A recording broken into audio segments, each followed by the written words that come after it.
Hello दोस्तों, welcome to concept classes of mathematics and science.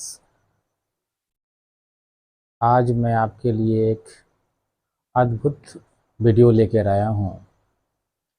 आज का टॉपिक है उत्सर्जन। ये टॉपिक एक बहुत ही शानदार, ज़बरदस्त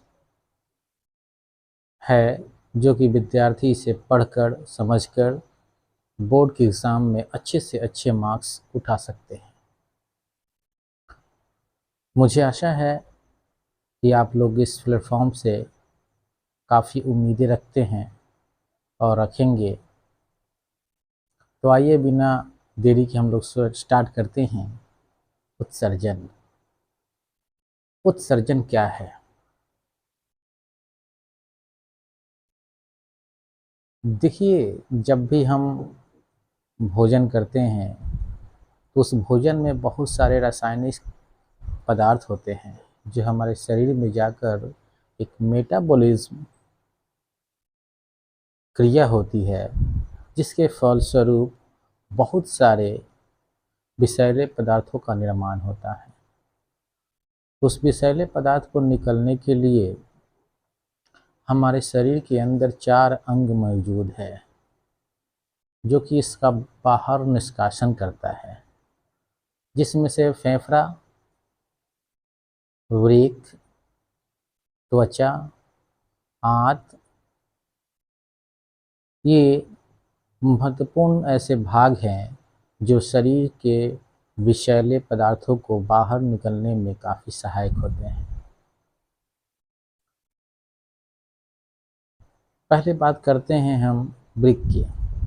वृक्क की बनावट की, रचना की, तो आपके सामने ये बोर्ड पे दिख रहा होगा कि एक मनुष्य में एक जोड़े किडनी होते हैं। किडनियों का शेप और साइज देख के अंदाज़ा लग गया होगा कि ये शेप जो है बिल्कुल सेम के दिया की तरह होते हैं। इसका जो रंग है वो बहुत ही गाढ़ा लाल रंग का होता है और इसकी साइज़ की बात करें तो किडनी की लंबाई होती है 10 सेंटीमीटर, चौड़ाई होती है 5 से 6 मीटर, 5 से 6 सेंटीमीटर, और इसकी मोटाई जो होती है वो 2.5 से 4 सेंटीमीटर की होती है। जहाँ तक बात है, इसमें देखिएगा एक जो ये किडनी से ये पाइप होते हुए आई है, इसका नाम है मूत्रवाहिनी। ये सीधे जाके मूत्राशय से जाके मिलती हुई दिख रही होगी। इधर से किडनी से भी एक ये पाइप जो सीधे आती हुई मूत्राशय में जाकर मिली हुई है। आपको पता होगा कि हमारे ब्लड का जो प्यूरिफिकेशन होता है, ब्लड का जो छानने का काम होता है, वो हमारे दोनों ये किडनियाँ करती हैं।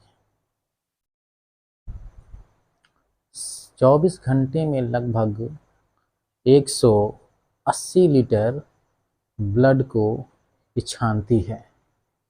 बदले में हमारे इस मूत्राशय में 1.5 लीटर 24 घंटे में मूत्र का निर्माण करती है।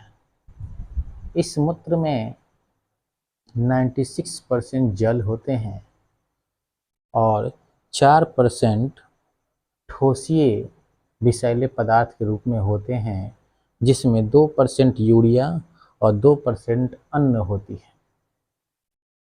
अगर ये शरीर से समय पे बाहर नहीं निकला तो हमारे शरीर में पूरे विष फैल जाएगा और हमारी मृत्यु भी हो सकती है। तो ये जो हमारी किडनी है, तो ये वृक्क है, ये 3 चरणों में कार्य संपन्न होता है। पहला है ग्लोमेरुलस फिल्ट्रेशन, दूसरा है ट्यूबुलर पुनर्वशोषण, तीसरा है ट्यूबुलर स्रवण। ये 3 विधियां जो होती है, इसके बाद ही ये हमारा जितने भी अवशेषित पदार्थ है वो मूत्राशय में आते हैं। पहला है पहला है ग्लोमेरुलस फिल्ट्रेशन। इसकी जो नसें होती है, यहाँ पे दिख रही होगी, ये धमनी, ये जितने भी हमारे रक्त हैं, इस रक्त में जितने भी अपशिष्ट पदार्थ हैं, जैसे यूरिया, यूरिक एसिड, अमोनिया इत्यादि पदार्थों को ये लेकर आती है और किडनी में भेज देती है। हमारी किडनी में लगभग 10 लाख नेफ्रॉन पाए जाते हैं। अब नेफ्रॉन बात आती है, नेफ्रॉन क्या है? तो वृक्क की रचनात्मक एवं क्रियात्मक इकाई नेफ्रॉन होती है। यानी वृक्क की अगर छोटी इकाई की बात करें तो वो है नेफ्रॉन। इसमें 10 लाख छोटे छोटे छोटे छोटे वाहिनियां होती हैं जिसके रास्ते हमारा रक्त गुजरता है। ये छोटी छोटी वाहिनियां एक छन्ने का काम करती है। जिस तरह से चाय को छान देने से पत्तियां अलग हो जाती है, लिक्विड अलग हो जाती है, बिल्कुल उसी तरह से ये किडनी भी हमारे रक्त को छानने का कार्य करती है। जिसमें जितने भी अपशिष्ट दूषित पदार्थ हैं वो मूत्राशय में चले आते हैं और समय समय पर इसके दबाव के कारण बाहर निष्कासित होते रहते हैं। एक स्वस्थ शरीर में इस किडनी का वजन लगभग 140 ग्राम होता है। अगर इस बात करें इस मूत्रवाहिनी की पाइप की लंबाई, तो यह है 25 से 30 सेंटीमीटर की लंबाई होती है। अगर किसी की किडनी अगर एक खराब हो जाए तो एक से काम चलता रहता है, लेकिन एक वक्त ऐसा भी आता है जब ये भी खराब हो जाती है तो उसको डायलिसिस की आवश्यकता पड़ती है। डायलिसिस एक ऐसा प्रक्रिया है जिसमें मनुष्य के जो यहाँ पे नसें होती हैं, उसमें से 2 नसें होती हैं, धमनी एक सीरा। तो धमनी से ब्लड को निकालकर एक मशीन है डायलाइज़र, उसमें स्थापित किया जाता है। उस डायलाइज़र मशीन में रक्त को 0 डिग्री सेल्सियस तक ठंडा किया जाता है और उसमें छोटे छोटे छन्ने लगे रहते हैं, बहुत ही बारीक बारीक छन्ने लगे रहते हैं, जो छान कर एक दूसरी द्वार द्वारे हमारे यहीं पे सिरा होता है, उसी में इंजेक्ट कर दिया जाता है। अब एक धमनी से निकला हुआ खून डायलाइज़र से होते हुए सीधे हमारे सिरे में प्रवेश कर जाता है। तो हमारे शरीर में जितने भी विषैले नाइट्रोजनी पदार्थ हैं, जैसे कि मैंने बताया अमोनिया, यूरिया, यूरिक एसिड जैसे पदार्थों का खात्मा हो जाता है और हम पहले जैसे स्वस्थ और तंदुरुस्त हो जाते हैं।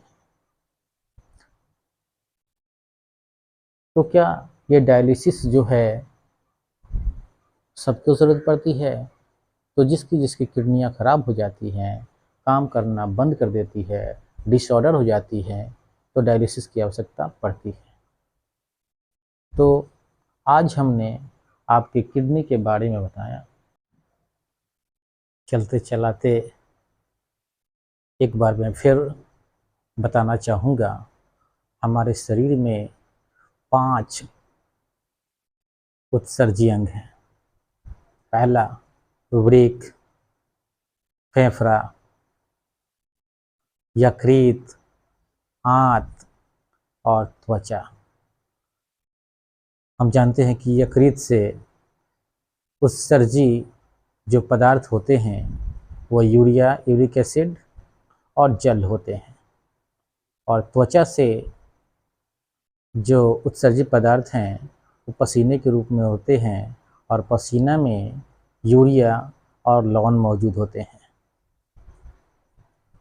अगर बात करें हम आंत की, तो आंत भी एक उत्सर्जी अंग है जिसमें बहुत सारे उत्सर्जी पदार्थों का निष्कासन होता है, जिसमें से लोहा, कैल्शियम का लवण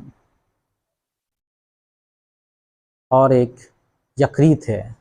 यकृत में भी पीतरंजक और यूरिया, CO2 और जल वाष्प का निष्कासन समय समय पे होते रहता है।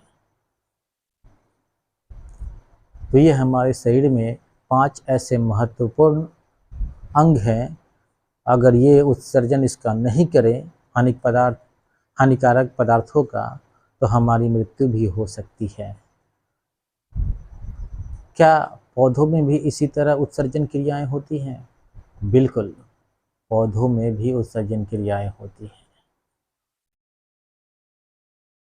जब वायुमंडल से जब ग्रहण करती है पत्ती CO2, सन से जब प्रकाश लेती है और धरती से जब खनिज लवण ग्रहण करके एक ग्लूकोज का निर्माण करती है, तो उसी दौरान मेटाबॉलिज्म एक प्रक्रिया होती है जिसमें बहुत सारे अपशिष्ट पदार्थों का निर्माण होता है, जैसे गोंद, रेजिन, टैनिन, लेटेक्स, जल वाष्प, इथिलीन गैस, उसके बाद आपका एल्केलॉइड्स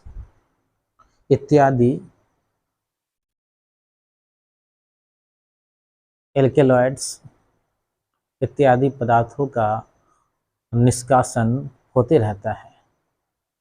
तो आज हमने सीखा उत्सर्जन क्रिया क्या होती है, उत्सर्जन क्रिया कौन कौन जीवों में संपन्न होती है। बस आज भर इतना ही, फिर मिलेंगे अगले वीडियो में। तब तक के लिए जय हिंद। अगले वीडियो देखने के लिए हमारे चैनल को सब्सक्राइब करें और लाइक करें और सब्सक्राइब बटन को प्रेस करें और बेल आइकन को भी प्रेस कर दें, ताकि समय समय पर आपको अच्छी और बहुत ही ज्ञानवर्धक बातें आपको मिल सके। थैंक यू, धन्यवाद। That's all.